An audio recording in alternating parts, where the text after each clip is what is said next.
Hello everybody, Vic here with the National Pokeball League. Joining me is my esteemed colleague Vic and Monotooi, and we are here to bring you the power rankings as of Week 1. We just finished up Week 1 in the season a few days ago because I'm slow, and we are here to bring you our power rankings, a little analysis, some brief recap, although that will be coming in a separate video, and then we will move you on to Week 2. So, Mono. Yes, okay, and before we begin, I would like to mention we are not going to be including Michael and Stab, as they unfortunately were unable to play this week due to time restraints or whatever the reasoning was, I'm not sure. So we're just going to kind of discount them. We're not really going to count them as 11 or 12 because it's unfair to count them as being shitty when they didn't get to play. Yes, and I would note that I believe there's a week built into the schedule down the road where they can play their match. Yeah, they're gonna make it up the last week of the season. Exactly, so it's not like they're just going to be playing man down, so they have no advantage or disadvantage. It just skews our rankings a little bit until such point as that match is played. However, we do have rankings for the other 10 teams. Mono, would you like to jump in with your number 10? Sure. My number 10, at the very bottom, I'm going to put Jeremy of the Seattle Seadras. Now, Jeremy really just did not play well against Richard. Against someone that, at the very beginning of the season, everyone ranked at the very bottom because his team was a little odd. Granted, Richard did prove us kind of wrong and played very well. No, we knew he was a good battler, but he used his team very well. But either way, he just did not play well. He sacked his win condition in Thunderous by over-predicting, going for Focus Blast. And the thing about that over-prediction was he could have just gone into Weavile and clicked Knockoff. Gallade was at -1 defense. It would have died to a Knockoff. He didn't really have a switch into it other than Vaporeon, which, again, does not really appreciate it. So I think he just kind of overthought his play there. It really wasn't that smart of him. He switched to Donphan way too late. It ended up getting sacked off to close combat, I believe. He didn't... Also, another big problem was he didn't plan enough. I believe Salamence did not outspeed a Jolteon, even though it was at +1 speed. And I thought at first that the Jolteon was maybe scarfed in order to outspeed it, but when I double-checked the item and I went back into the video, it was Choice Specs, meaning the Salamence was running so little speed that Jolteon was able to outspeed it even at +1, and that's just really not something you should be doing. You know, if you're going to plan to bring a bulky Mence, you have to plan to be able to outspeed things you need to outspeed. Yeah, I mean, it's really not difficult for Mence to break 395 speed, which is what it would need to break standard timid Jolteon. It's really, really not difficult, and yet somehow that slipped through the cracks. So that's that plus the sacking of the win con very, very early on, plus just not planning for what is on paper a pretty easy to plan for team. I mean, bring a strong fairy, a strong fighting type, and something that bodies Talonflame. Done. And you should win. And that just didn't happen. So unfortunately, I also have Seattle as my number 10. They just did not impress in Week 1. Mm-hmm. Yeah, and again, no offense to Richard, he did play very well. It just seemed like he planned well and Jeremy did not. Oh yeah, and we're going to say things that may seem offensive or bold. We're just saying what we saw, what we think, and quite frankly, it's our job to do so. So apologies to any coaches that are offended by what we say, but you guys hired us. That is true. All right, so number 9. Yep, you want to do that? Sure. My number 9 is New England. It's the New England Patrats, and the only reason that I put them above Seattle is that they still have a tremendous amount of team potential. The team is just killer. I love it. However, they just kind of got bodied. Nothing happened. They just lost straight up. There was no justifying what happened against San Antonio there, because in my power rankings, at least, the Swampets were by and far above the Patrats, but it just fell apart. There was a team that was just not prepared for any of what came its way. So, what can you say? Yep, for my number 9, I also have Bacchius of the New England Patrats. There were a couple reasons I have them over whatever his name is. I'll get to that in a second. Jeremy. Yeah, sorry, Jeremy. For one, I really think he did go up against a bit stronger of a team like Cress, and the Volt turn he had is very difficult to go against, and I may have even downplayed the San Antonio's team during the original draft analysis, but he just made a pretty big number of just bonehead plays. letting Crest set up that much when you have a Sizzler is just a little unnecessary. He also had, even though it did have Moonblast to hit it for super effective, he also had an Infiltrator Spiritomb, which easily could have gotten a Will-O-Wisp behind the sub, something like that. Uh, Also, just a couple, not minor things, but things he really needs to work on are just kind of his thought processes. For example, when Dallas brought in a Goodra in on a Blissey, it really screamed that that Goodra had superpower or at least some physical move to hit it, because even a modest max special attack Draco Meteor is going to do nothing to Blissey. He really should have just switched out knowing that that had to be the case. Maybe Spiritomb or whatever he had to take on a physical hit. Another thing was staying in on Empoleon with Spiritomb when Spiritomb was a pretty big check to things like Cresselia and things like Mega Manectric and things like Tornadus was really not a good play. He not only, I mean, I guess he did weaken the Empoleon a bit, but he has a Rotom Wash and a Blissey. He has other switch-ins to do this, and yet he's staying in trying to get chip damage off something that is going to weaken it. Also, another kind of minor complaint, but another thing that was really important into the match, switching into Gengar on an incoming Draco Meteor when Rotom Wash that was currently in was going to die to Stealth Rocks anyway was just an unnecessary risk. I think he made a lot of bonehead plays, and I think he really needs to think a little bit longer about what he's going to do in order to win. Yeah, I'm in the same position. I just think that he made a bunch of bonehead mistakes and just didn't play as carefully as he could do. That said, there's a lot of room for growth, and Bosch does have a great team, so let's see what he can do. For number 8, I have got the Atlanta Braviaries, and this match kind of wrote itself. Jolt brought a team in the Toronto Staraptor that was prepared and that was designed to beat both specialized and standard sets. Atlanta did not specialize in any way, shape, or form, and while it was only a 1-0 victory on Toronto's part, I just saw getting outplayed at every single juncture by Atlanta. There was just not a single turn where Jolt was not in Atlanta's head, and it just sort of ended violently. That's actually kind of interesting. I have the Atlanta Braviards a little bit higher. I'm not going to go into them right now, but primarily because it kind of seemed like he only made a couple misplays that really cost him the game, and even then, the game never technically ended. Like, it ended in a timeout.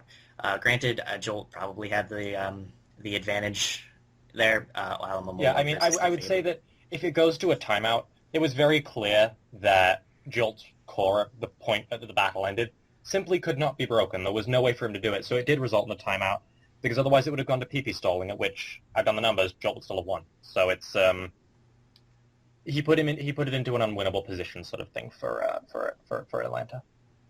Yeah, that's true. Now, for me, for my number 8, I have Ashley and the Detroit Pincers.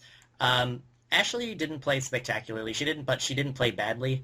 But I think the biggest reason why she is ranked so low is the blatant weaknesses in her team were really kind of shown off here. For example, her weakness to knockoff, especially an offensive knockoff, was so apparent. Bisharp completely destroys her entire roster, and there was so little she could have done about it. However, the little she could do about it, which was keep Lucario healthy, was gone when she sacked Lucario. What's that called? The cupcake thing. What's that? Slurpuff. Yep, that thing. It was able to take on the Bisharp, but again, Slurpuff, in my opinion, just kind of weakened this format. It is pretty easy to prepare for, and it doesn't want to switch in on a Bisharp. Also, the other thing that could have taken on Bisharp, Mega Charizard X, which ended up going down pretty early. Her play of going into Gligar, I understand it was to get in before Rocks because she didn't have a spinner, but when your opponent has a big enough threat as Bisharp on their team to your team, you need to keep that thing healthy. You need to bring some sort of hazard removal in order to deal with that. Not only that, but the hazard removal she has in Starmie does a pretty good number to Cheese Boy's team. It hits the... Starmie does a lot of work to Phoenix to Cheese Boy's team. It outspeeds and hits Mega Medicham hard. It hits Latios with an Ice Beam. Firethorn can be hit with an HP Fire, Manaphy, Thunderbolt, Thunderous Eye. Even if you're afraid of a Thunderous Eye, you can run Natural Cure, outspeed the Thunderous the first turn. Of course, you get paralyzed because of Prankster, but then you knock it out with the Ice Beam. You switch out, you lose the paralysis. Now, I understand he has a Bisharp, but again, Bisharp is not a switch-in to Starmie. It does not want to take a Life Orb Hydro Pump or a Scald for that matter. So I think Ashley really needs to understand what she needs to hold on to and what she can let go. Yeah, and for that reason, the Detroit Pincers are my number 7. This match ended at turn 6, unfortunately. Ashley made a very silly play, leaving a Mega Evolve Charizard X in on a Thundurus Incarnate. It's going to go for T-Wave, unfortunately. I don't care if you have 6 Dragon Dances up, you're at +6/+6. As soon as that Thunder Wave comes off, Charizard X is crippled, especially when you've got as much priority and as much fast stuff on the team as Cheeseboy does. Sorry, Charizard's going down, and Charizard was the win condition. Charizard, once the Manaphy was a little bit weakened, and once Thundurus was down, swept. Just cold. There's no way around it. And she threw that away, and she also didn't bring easy, hard checks to Bishop. Bishop, and no easy way of dealing with Gliga. Gliga can take everything outside of a Specs Dragalge's Hydro Pump, or Scald, or whatever it gets. So until that point, there was just nothing that Ashley could do to Cheeseboy's team. Yeah, and something else I want to mention in the commentary, Cheeseboy and Ashley did do the commentary together, and she said she didn't have the opportunity to Roost with Charizard X because she did have Roost on it, but she could have very easily switched out, and even though she would have had to take Stealth Rocks again, she would have been at enough HP where she could Roost and live a hit from Bisharp. Like, Bisharp was just Roost fodder, or setup fodder for her. So for number 7, this is actually the lowest ranking coach that got a win this week, and I have Cheeseboy of the Phoenix Sunkern. Not because he played terribly. I think he definitely could have played better, but he did get a win, so I'm not going to complain about it too badly.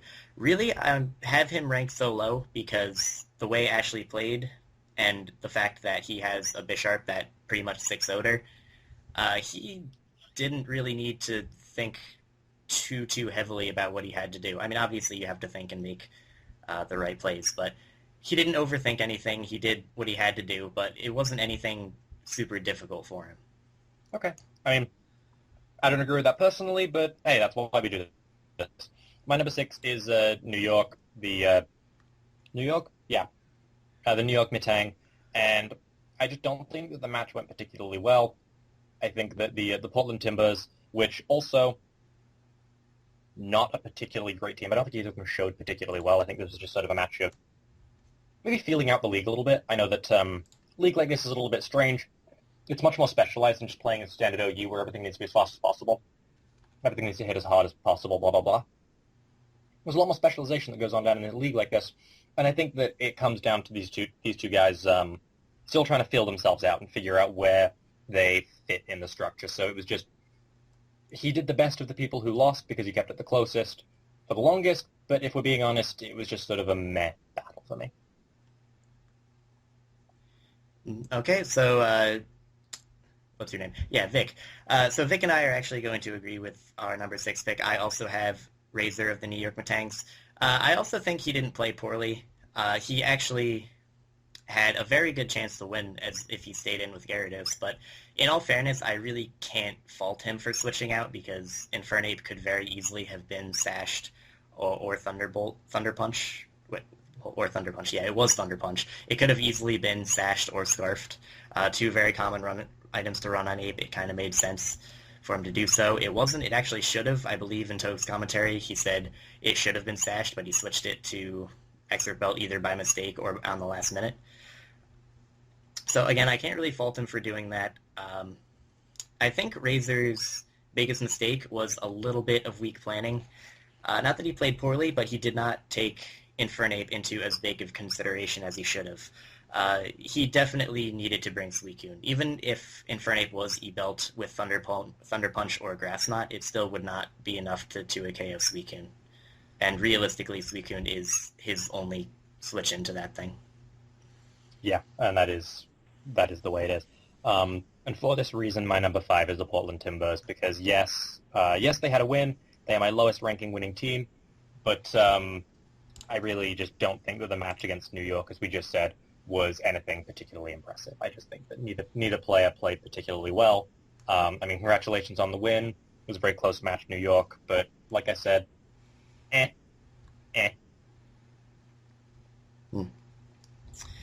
Okay, and going with my number 5, I actually have Richard of the Oakland Rose Raiders. Now, this is the biggest leap from where he was. This is a pretty big leap from where he was in the power rankings, considering I believe every single analyst had him last. Richard played very well. Even though I don't agree with his team all that much, he did very well. And looking at the 6 he brought, and with my own experience being in a priced draft league where you have to, conserve your money and you have to pick things that are lower tier, his team is definitely not bad. I mean, it's kind of weird. I still don't like the ice cream thing, but I forget his name. Who cares? It's ice cream to me. He played well. He used the team very effectively. He knew that that despite typing disadvantage, his Mega Absol could deal with Clef Key. He knew that he was aware of kind of minor things like reflect turns. He was able to stall him out with sub and then knock out the melodic with the close combat. That was really good. The reason I have him number 5 and not higher is primarily because he played probably the weakest opponent. Not the weakest opponent, because that sounds a little bit rude, but he played the person we have ranked dead last and won. And also, he could prove me wrong with the team, but I'm still not super confident in the potential of the team. But I could be wrong. He could use it very well. Yeah. So for my number 4, I have the Phoenix Sunkern. As we said, Ashley did not play the best game of her life, and Cheeseboy did well, but not great. So quite simply, as for the reasons previously stated, I have Cheeseboy coming in at number 4. Okay, so at number 4, this is the highest person ranked who lost. I have Trevenant Forrest of the Atlanta Braviaries. I don't think Trev played terribly. I think Jolt planned excellently. I think bringing Sash, Lead, Spikes, Greninja, and T-Spikes Greninja was really such a detriment to Trev's team, because really what this match showed me was his team is not quite as brutal as I think a lot of us thought from the very beginning. His only hazard removal being Mega Blastoise. I mean, there is Defog Braviary, but I'm not even going to count that. His only hazard removal being Defog Rapid Spin Blastoise is really going to be a detriment to his team. Things that can hazard stack, like Rocks and T-Spikes, are really going to do a lot of damage to his team. And he has to find a way to work around that, maybe make a trade. I do have him this high because, again, I don't think he played poorly. I think Jolt just prepared for him excellently and brought the perfect team. And even despite Jolt's excellent planning, he was not able to beat him in the hour time limit. Not that that means a whole lot, but it does say a little bit for Trev. Okay. So for number 3, I have the Oakland Rosa Raiders, actually for basically all the reasons that you said you don't have them.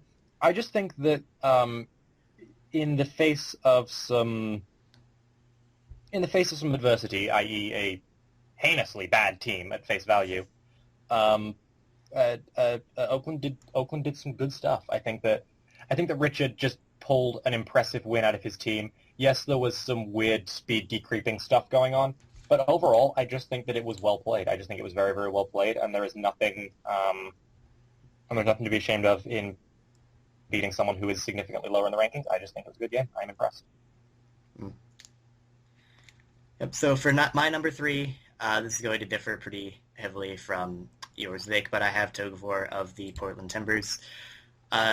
He did make mistakes during the match. The turn 2, going into Pinsir, getting off damage on Meloetta, sacking it to HP Rock, that was stupid. Switching in Sylveon directly on a bounce from Gyarados when that was the only thing that could have taken a hit from a +1 Gyarados, that was stupid, and it almost cost him the game.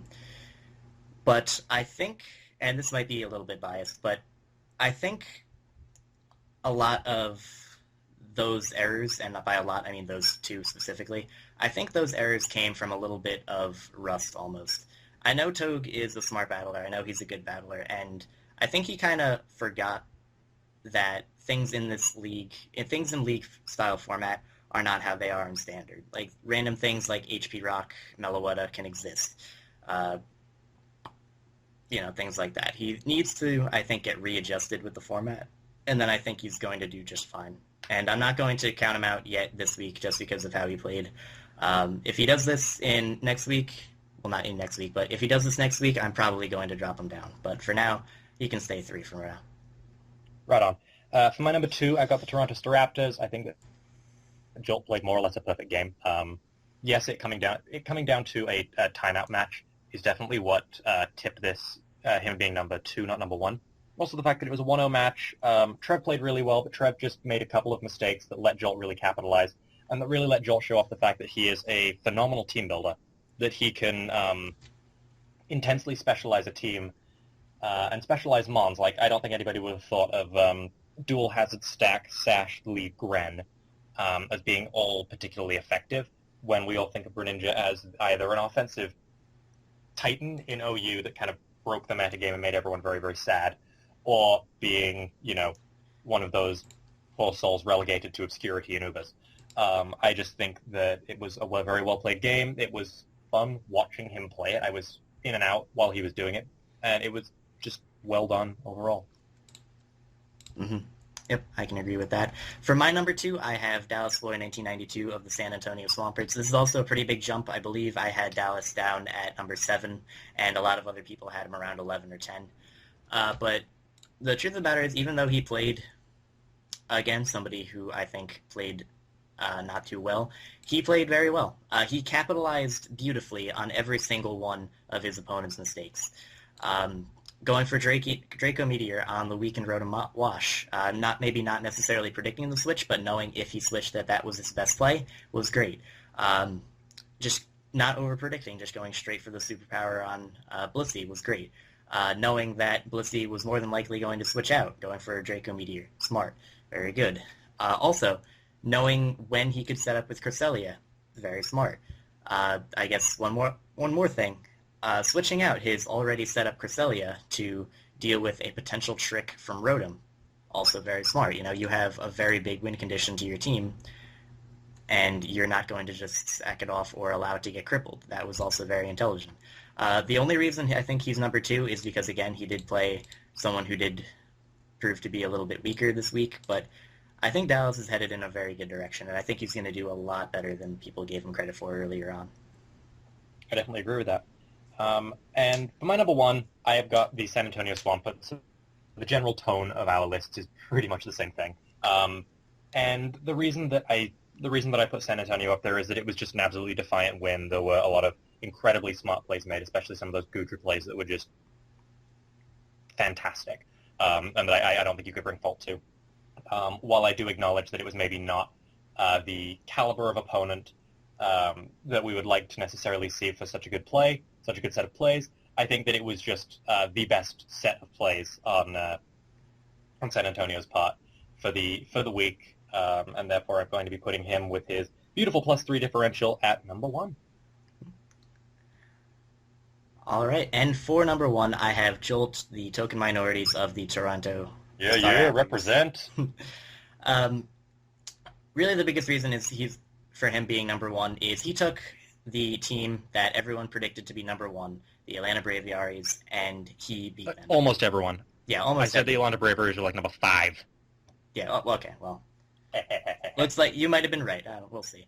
But Jolt really exploited the few weaknesses that Atlanta has, being its weakness to hazards and its weakness to very bulky, not stall, but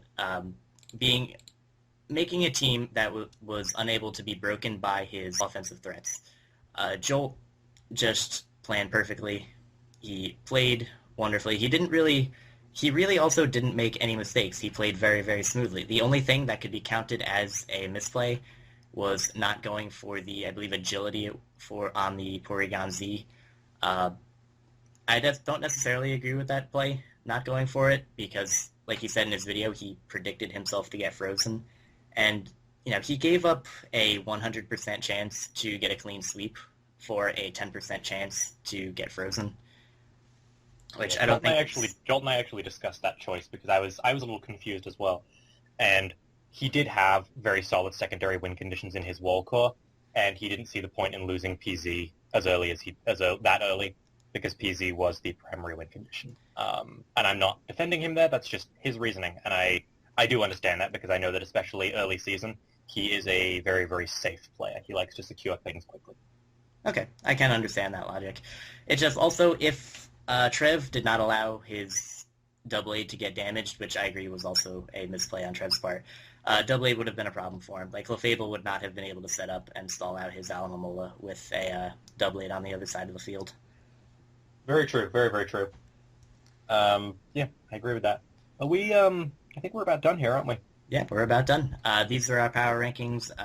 The viewer, may not entirely agree with all of them, but this is what we think. If anybody does have different power rankings, please feel free to leave them in the comments, or if you have thoughts on what's going on in this league, please keep it open. We will be reading your messages. Feel free to tweet at the NPL or anything like that, because we do check those out. We do take them into account, and we do think, hey, you guys should know that what's his name? B-Dog thinks that you are all idiots. Yeah, or if you're wrong, you can take those power rankings and shove them up your ass. That too, or you could just, have a dunce boss. Yeah. All right, so this has been Week 1 Power Rankings for the National Pokeball League. I am Vic, this is Monotooi, and we will see you guys next week. Peace. Bye-bye!